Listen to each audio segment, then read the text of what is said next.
Hello everyone, bringing you the Mannequin of the Month for October 2020 today. As is usual, the topic for this month has been picked via a poll over on Patreon, where the corporal tier get to vote each month on what's going to be considered for Mannequin of the Month. Quite an interesting topic this month, or I hope so, I hope you find it so.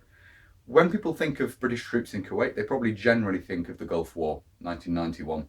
We're going 30 years back to 1961, when Kuwait was newly independent. Up to this point it had been a British protectorate, and Iraq essentially immediately made claims on territorial claims against the new state.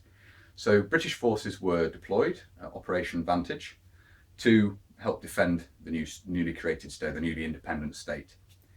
So we're looking at the kit and equipment worn during those operations. Various units were involved. Some examples: the Parachute Regiment, the Royal Marines, the Royal Ensigning Fusiliers, and the King's Regiment. There are just some examples. The Royal Marines and the Parachute Regiment tended to wear their berets. The other units seem to have generally worn the hat we have here, the desert hat. We'll talk about that in a little bit more detail, as we usually do. We'll start at the top and work our way down. This is essentially the standard British hot weather hat this time period, made in both khaki, as we have here, and in green. Obviously for use in the jungle, and then in arid or desert environments we have the khaki example here. Moving down, we have a wool shirt. This is the type of shirt introduced for use in Korea in the early 1950s, still worn at this time period, basically standard issue at the time. And then moving down, we have a new feature on the mannequin here, 1950 pattern khaki drill trousers, which with a bit of experimentation I've managed to fit to the mannequin. Much as it is a torso mannequin, they fit quite well on there. Removes a bit of the imagination normally needed when I'm showing a tropical uniform. Obviously the British Army has a tendency to tuck things in to the trousers, and in this instance you just have the shirt tails hanging down if I hadn't managed to fit the trousers to the mannequin. So I think that adds something there, takes a bit of the imagination out of it, gives you a better idea of what this set of uniform looks like. At the time, this is fairly standard tropical uniform. The hat and the trousers being replaced with green examples would make this appropriate for use in jungle environments, of course.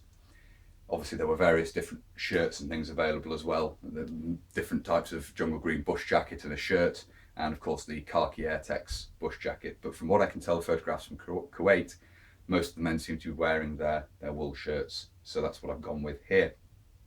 The web equipment, of course, is the 1958 pattern, basically brand spanking new to the British Army at the time. So these are all first issue components. The second issue components haven't made an appearance yet, nor had the water bottle, which we'll talk about as we move this round. You see the straps coming down the front here off the yoke to support the ammunition pouches, both of which are first issue, as is the yoke. And then we have the waist belt here, as you can see. We'll move this round now and we'll have a look at some of the other details. Looking at the left-hand side of the mannequin here, we can see the rolled sleeve of the wool shirt. If I just lift that out of the way, we can see more of the details here. Obviously the left-hand ammunition pouch supporting the bayonet for the self-loading rifle, the L1A1, standard issue at this time. You can see the side profile of the rear pouches here and the side profile of the cape carrier down below there as well. Worn as prescribed at this time period, generally speaking. We'll move this round now and have a look at more detail of this on the back. Looking at the back of the mannequin here, we can see the two rear pouches, which of course have actually joined. They are technically one piece of the equipment, but they are separate in the centre there with just a webbing strap joining them. This would allow the handle of the pick or the shovel obviously to go down between them were that being carried. It isn't in this instance, that would be attached to this. With the cape carrier attached underneath, these don't sag away from the body too badly, but if this were removed, they'd really sag away from the body quite a lot, which is why they would be later modified. But these are first issue, so we've got the stiffened side of the lids and no support for them to clip onto the uprights on the yoke there. So obviously at this time period, all components are first issue. The second issue components haven't been introduced at this point, let alone the third issue. Cape carrier underneath here, that contains a 1944 pattern poncho. It's possible at this time that it would also contain the Mark 7 ground sheet, which is of course the type that can be buttoned around the body to form a cape. I'm not entirely clear on that, so I've gone with a 1944 pattern poncho in this instance, rolled up inside there.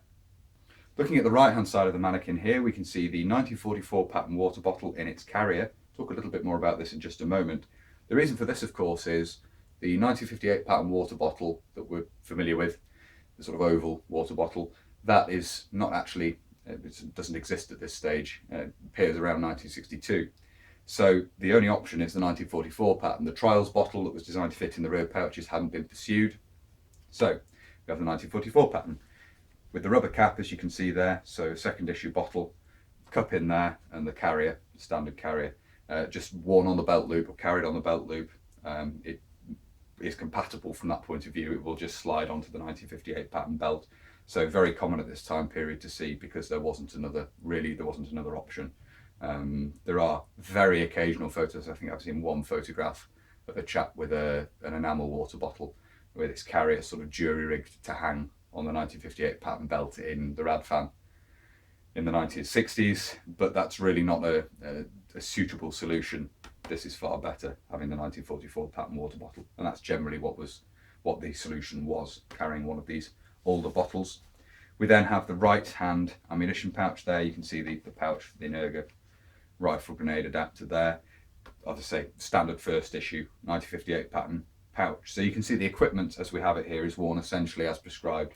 When coming ashore, when landing, the men would also be carrying the pack as well, but that seems to have been dumped for sort of operations training and so forth in the desert at this time. So that is a look at the kit and equipment as worn here. So there we are. That was the Mannequin of the Month for October 2020. As I say, Operation Vantage, British troops in Kuwait in 1961. Quite an interesting time period, quite an interesting operation. There's more available online if you want to read more about the operation itself and the units involved.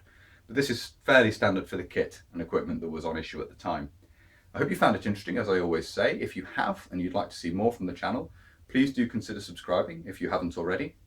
And whether you're newly subscribing or you've previously subscribed, please do make sure you hit the little bell with the notification button down below, which will of course alert you when I upload future videos.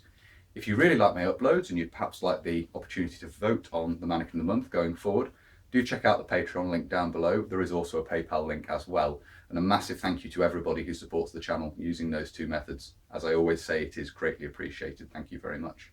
If you'd like to follow the channel on social media, where there will be more photographs of this, Facebook, Instagram and Twitter are all linked down below.